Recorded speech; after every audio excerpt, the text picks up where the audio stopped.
Howdy, welcome back. Today's topic is Frederick Winslow Taylor and the development of what's called scientific management. Before I go into discussing Taylor, I need to discuss the term being ambivalent. A person is ambivalent when they have very strong feelings, both positive and negative, about something. And when it comes to Frederick Taylor, I have some pretty strong feelings for and against the ideas that he had. Frederick Winslow Taylor would be part of what would be considered American aristocracy. One of his ancestors, the Winslow in his name, one of his ancestors actually was on the boat that first came to the United States to colonize at Plymouth Rock, and that established basically the Western government in America first. There were a whole lot of Native Americans in America long before the British came. Frederick Taylor was a rich, well-educated American.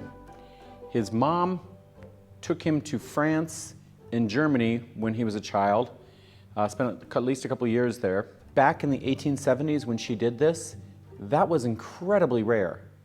Traveling across the Atlantic Ocean was not easy. By the time he turned 18, he was accepted into Harvard University, one of the best universities in the world, and instead of doing it, went to work as a foreman, went to work as a manager at a machine shop. Frederick Taylor is considered to be the father of scientific management.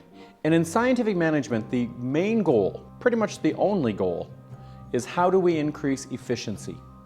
And Frederick Taylor's idea of how to increase efficiency is to study the job very closely, see what work needs to be done, find the one best way to do that job, and then train everyone who has to do that job to do it exactly that way. He also believed that workers need to be paid by piece rate. Piece rate means you're paying workers for their output. Paying workers for their output is easy, pretty easy, when you have something that's an easily measurable output. Okay? So if whatever the workers are doing, you can measure how many they do in an hour or how many they do in a day, that's a pretty easy way to measure their value to the company. And so Frederick Taylor says it's wrong to pay workers an hourly wage, it's wrong to pay workers a monthly salary, that instead they should be paid by how much they produce for the company. They should be paid for their output. His famous example was he took some workers who were moving what's called pig iron. And this is a picture of pig iron here. It is the heavy stuff that gets turned into iron ore, gets converted into steel. And so this stuff had to be moved in wheelbarrows, and he measured how much of this stuff a worker was able to move in a day. And he figured out ways to get the worker to be able to do more.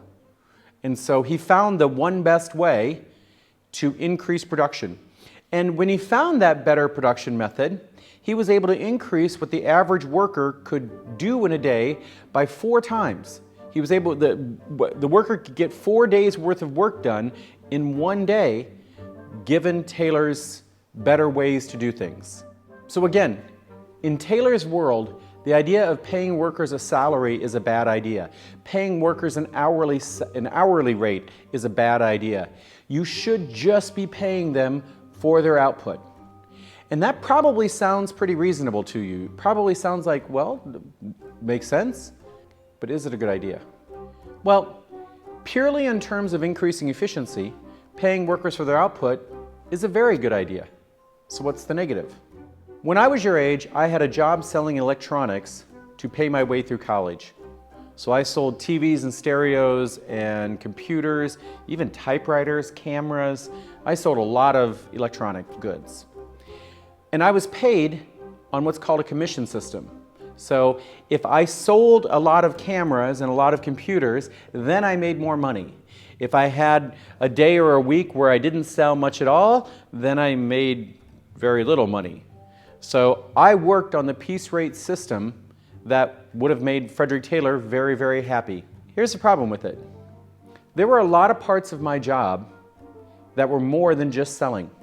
So selling computers and electronics was part of my job, but I also had to stock shelves. I also had to deal with inventory. I also had some bookkeeping to do.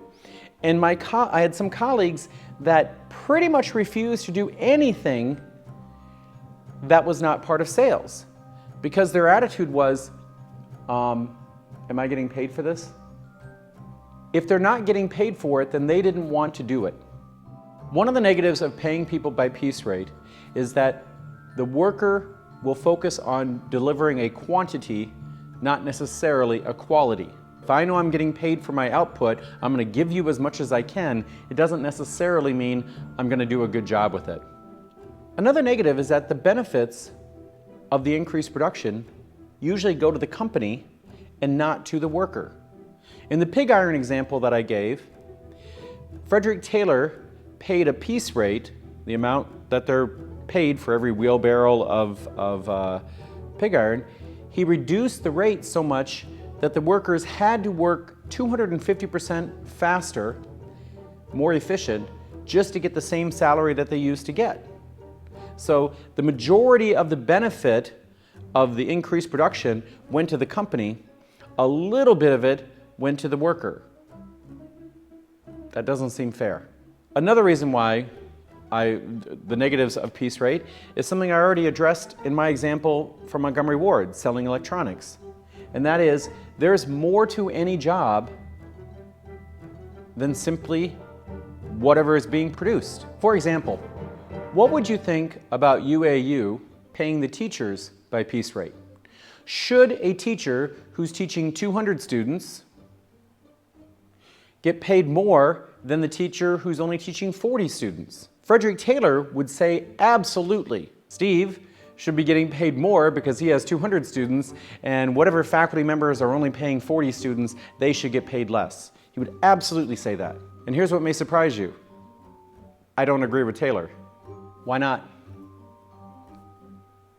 What's wrong with the idea that you should pay, because you as a student are income to the university. Every one of you in this classroom, in your home, in the COVID world, I'm not sure where you are. Every one of you is revenue to the university. So I am bringing in more money than most of my colleagues who have less than 200 students, okay? But here's the difference. I'm teaching a class, an entry-level management class, where the amount of writing you have to do is not that high. So I don't have that much grading work to do. We're not doing major projects throughout the semester that I have to grade. So me teaching 200 students is actually less work than some of my friends teaching the writing courses where they have to take daily writing assignments and mark them and give you feedback and so forth. That requires way more work than what I'm doing in management. And so if all you did was look at the numbers, then I deserve to get paid a whole lot more, but arguably the work I'm doing is not that much more. But if anybody at UAU wants to pay me a bonus, I won't argue. I'm calling this the last word on Taylor, but I actually have another slide or two after this. What Taylor did was groundbreaking work on the importance of efficiency. So he's known as the father of scientific management for good reason. He really did focus on how to make workers more efficient, and that's super important for any company, any organization. But there are negatives to piece rate, and also Taylor in one of his works, one of his writings, he referred to workers as being dim-witted. So he kind of is arguing that all workers are stupid, and that as management, you have an obligation to train your stupid workers. And let's not forget the point I made in the previous slide, that most of the benefits of increased efficiency go to the owners of capital, go to the owners of the business. Very little of it actually goes to the workers. This quote from Frederick Winslow Taylor pretty much sums up why I don't like him. Hardly a competent workman can be found who does not devote considerable amount of time to studying just how slowly he can work and still convince his employer that he is going at a good pace. I'll translate this quote for you. What he's saying is that he thinks workers will naturally work as slow as they possibly can, just enough not to get in trouble. And for that, I think Frederick Taylor is a jerk. Because every place I've worked, from my first job teaching swimming lessons to a job where it's a horrible job where you're detasseling corn, never mind, just trust me, it's a super hot, disgusting job. Every job I've done in my life, I've been surrounded by people who actually care about doing a good job.